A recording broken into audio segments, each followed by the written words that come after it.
Subscribe करें हमारे YouTube channel साधना gold को और पाएं वीडियो सबसे पहले। और हाँ, बेल आइकन दबाना ना भूलें। स्त्रियों की भी क्वालिटी होती है।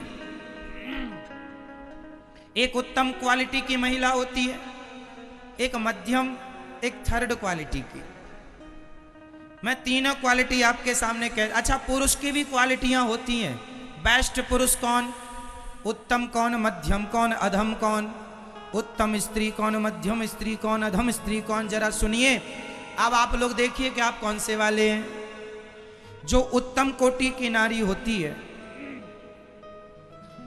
जो नारी अपने घर का स्वयं सारे काम करने की जिम्मेदारी खुद लेती है, जो स्वयं हंसते मुस्कुराते घर का काम करती हो, और जो नारी दो पैसे बचाती हो और अपने घर के बुजुर्गों का सदा सम्मान करती हो, वो कुछ कह दें तो चुप रहकर हंसकर बात टाल देती हो, ये स्वभाव किसी उत्तम नारी का ही हो सकता है। बड़ों की बातें हंस करके टाल दे। बड़ों ने डांट दिया, कुछ कह दिया, हंस करके कोई बात नहीं, ससुर जी हैं, सास है, पति है, कोई बात नहीं। और जो, अच्छा पहले उत्तम के पूरे कर लूं।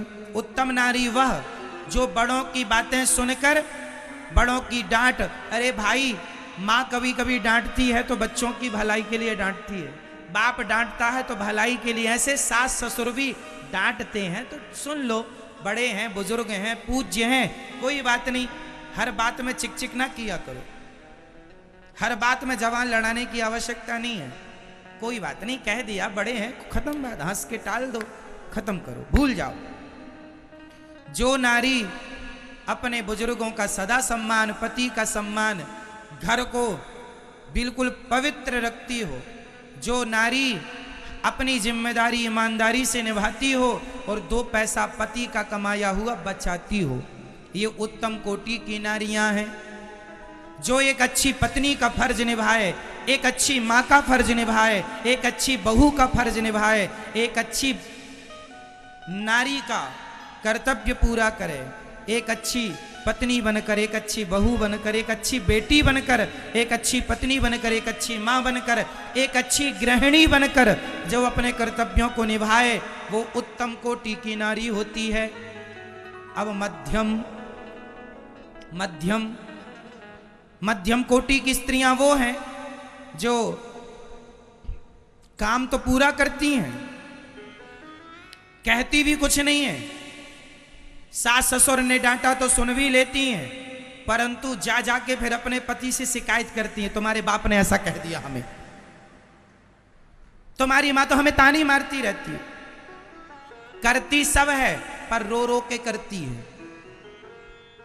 करती है, काम धाम सारा करती है, कहती भी नहीं है कुछ सास ससुर से, आदर करती है, पर करने के बाद बताती रहती है ना, कि तुम्हारे पिता ने ऐसा कह दिया, माँ ने ऐसा कह दिया, देखो मैं तुम्हारे घर के लिए कितना करती हूं। करती भी है बेचारी, अब कहती है और रोती रहती है कि ऐसा कह दिया, वैसा कह दिया, मतलब प्रसन्न नहीं रहती। अरे मेरी माँ, करना तो पड़ेगा, हंस के करो, रो किस लिए, प्रसन्नता से करो। जो नारी काम करते हुए, सब कुछ करते हुए प्रसन्न रहती है, वो उत्तम। जो करती सब है पर दुखी रहती है, और दुखी कोई करता है तो उसे करना भी नहीं चाहिए कि आप दुखी क्यों करें अपनी बहू को, अपनी पत्नी को, वो भी लोग गलतियां सुधारें, आप फिर भी खुश रहा करो। तीसरी कोटि की नारियां, सबसे थर्ड क्वालिटी की महिलाएं कैसी होती हैं वो सुनिएगा। वो सास ने बुलाया यहां आओ तो वो वहां चली जाएगी, पति ने कहा एक गिलास दूध लाओ तो पानी ले आएगी, पति ने कहा जरा गरम गरम रोटी दे दो तो बासी पकड़ा देगी, पति ने कुछ कहा चुप करा देगी, चुप रहा करो, बक बक करते रहते हो, और ज्यादा 3-5 किए मैं मायके चली जाऊंगी, तुम देखते रही हो। जो बात बात में अपनी माँ की गर्मी दिखाए, जो बात बात में अपने मायके झोला उठा के चली जाए, बिना पति से बोले, बिना सास ससुर की आज्ञा लिए वो मायके चली गई, ये सबसे चाइना मॉडल है, ये थर्ड क्वालिटी की। बिगड़ जाए तो सुधरती भी नहीं है। बात बात में झगड़ा। पति कमाता है 10,000 और मैडम शॉपिंग कर आती है 12,000 की, है ना। जो आमदनी कम है खर्चे ज्यादा करती है ना। अरे जितना पति कमाता है उसकी कमाई को आप सेव करो, बचाओ, उचित खर्चे करो, जो जरूरत है वहां करो। व्यर्थ का खर्चा नहीं करना चाहिए स्त्रियों को, पुरुषों को, किसी को भी। बात बात में झगड़ा ही करे, पति की एक ना सुने, सास ससुर के समझाने पर एक ना चले, बस अपनी मम्मी की बात मानती रहे। हाँ बेटा क्या हो रहा है वहां, कहां पहुंची फौज तुम्हारी, आक्रमण बोल दूं क्या, हाँ भेजू गुंडे यहां से। जो पत्नी अपनी मां से ऑपरेट होती है थर्ड क्वालिटी की है ये। कुछ बहुओं को, कुछ बेटियों को मम्मियां ऑपरेट करती हैं, हाँ या ना। कुछ लोग थर्ड क्वालिटी की बात कर रहा हूं, ऐसा है कि नहीं समाज में, जिनके मम्मियां ऑपरेट करती हैं, है ना। 1-1 घंटे पंचायत करती है मां से, 1-1 घंटे। ये नहीं कि थोड़ा सास ससुर की सेवा करे, अपनी जिम्मेदारी निभाए ना। उसे लगता मेरी माँ, शादी के बाद मेरी माँ ज्यादा नहीं ना किया करो। यही बात तुम्हारे घर को तोड़ने के लिए पर्याप्त है। शादी हो गई है, तुम्हारे माँ बाप ने दान कर दिया है कन्यादान, अब पति की हो, तुम्हारा घर पति है, पति के चरणों में रहो, वही तुम्हारा स्वर्ग नरक है। अब जो है वही पति ही स्वर्ग है और पति ही नरक है। अच्छा मिल गया तो स्वर्ग, दुष्ट है तो नरक। वो तुम्हारे भाग्य के हिसाब से मिला है, तुम्हारी कर्म दंड है, अब अच्छा बुरा भोगना पड़ेगा। माँ बाप की हेल्प लेना चाहिए, जहां आवश्यकता है लो, पर बात बात में क्या झगड़ा करके घर चले गए, है ना। ये गलत आदत है महिलाओं की। मेरे पास अखबार की कटिंग रखी है, मैं सोचा था लगवाऊंगा, दिखाऊंगा आपको, दिखा ना पाया, नेक्स्ट देखिएगा। मेरे पास एक अखबार रखा है, उस अखबार में ये बात छपी थी कि माँ ही 100 में से 95 तलाक के केस ऐसे हैं जिनमें केवल लड़की की माँ की गलती के कारण लड़की का तलाक हो जाता है।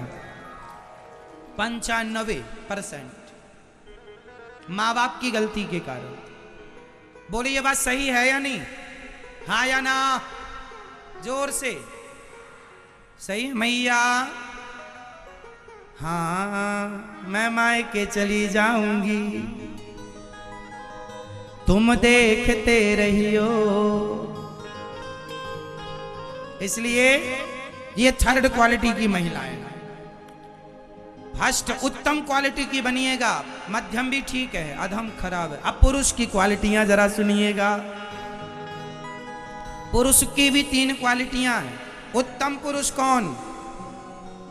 उत्तम पुरुष वही जिसका आचरण ऐसा हो जो अपनी पत्नी का सम्मान करता हो, जो अपनी माँ का सम्मान करता हो, जो अपने पिता का, बड़े बुजुर्गों का सम्मान करता हो, जो अपनी माँ का भी सम्मान करता हो और अपने पत्नी की माँ मतलब सासू माँ का भी सम्मान करता हो, वह पति, वह पुरुष उत्तम पुरुष। सबका आदर करे। पुरुष को अपनी माँ का भी आदर करना चाहिए और अपनी पत्नी की माँ का भी आदर करना चाहिए। अच्छा ये बताओ, माना कि आपका साला नहीं है, फॉर एग्जाम्पल माना कि किसी का साला नहीं है, तो जो आपकी सास है उसकी सेवा की जिम्मेदारी आपकी हुई या नहीं? क्योंकि दामाद भी तो बेटा ही होता है, हाँ या ना। तो जब किसी का साला ना हुआ करे तो तुम अपनी सास की सेवा किया करो। किस्मत वाले हो कि तुम्हें 2 माँ मिल गई, एक तुम्हारी माँ और एक सासू माँ। ये दास अनिरुद्ध की तो 260 माताएं, तो आप सेवा कर सकते हैं 2 की। तो जिनका भाई नहीं है, जिनका बुढ़ापे में कोई सहारा नहीं, उसका सहारा पुरुष ही बने, मतलब दामाद।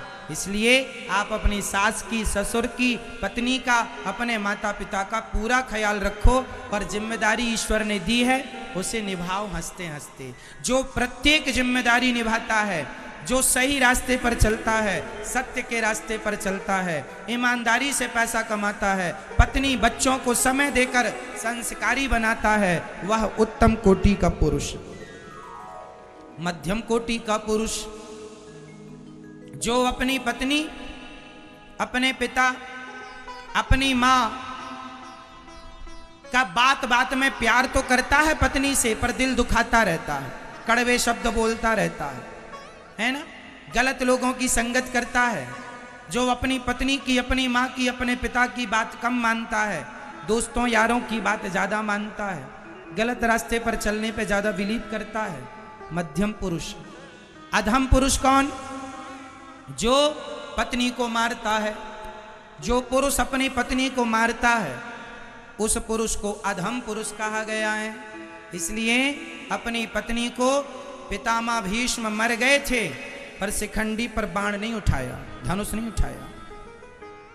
ठीक है, हमारे देश का यही गौरव है कि हम कभी नारी पर हाथ नहीं उठाते। नारी का सम्मान करना है, अपमान नहीं। उत्तम कोटि का पुरुष कभी नारी का अपमान नहीं कर सकता। थर्ड क्वालिटी का आदमी ही अपनी पत्नियों को मारता है, शराब पीता है, मांस खाता है, गलत काम करता है, माँ को सताता, पिता को सताए, ये थर्ड क्वालिटी के पुरुष हैं। इसलिए नारी भी उत्तम क्वालिटी की हो, पुरुष भी उत्तम कोटि का हो, और फिर उत्तम कोटि मिलकर उत्तम कोटि की संतान होगी, और फिर वो आपकी संतान आपके देश के काम आएगी, आपके परिवार का नाम रोशन करेगी। अच्छे विचारों से व्यक्ति बड़ा होता है मेरी माँ। पुरुष स्त्री दोनों को अच्छे विचारों के साथ जीना है। देखो विचारों का ही तो खेल है, सारा सिस्टम विचारों पर टिका है। आप किस विचारधारा के पुरुष हैं? उत्तम विचारधारा, मध्यम विचारधारा, अधम विचारधारा। अब वो आप देखिए कि आप किस विचारधारा के हैं। सत्वगुण, रजोगुण और तमोगुण, तीन गुण होते हैं। या तो व्यक्ति सत्वगुण प्रधान, जो सत्य बोलता है, सत्वगुण प्रधान है। जो चकाचक खाने पीने घूमने फिरने में बिलीव करता हो, सत्य गुण वाला तो भक्ति भाव सत्य धर्म कर्म में ज्यादा ध्यान, रजोगुण में जरा घूमना फिरना खाना पीना मौज मस्ती में ज्यादा, और तमोगुण आलस्य भोग, ये सब तमोगुण के लक्षण हैं। तो आपको हमेशा सत्व गुण प्रधान होना चाहिए। स्त्री और पुरुष दोनों के लिए बातें लागू हो।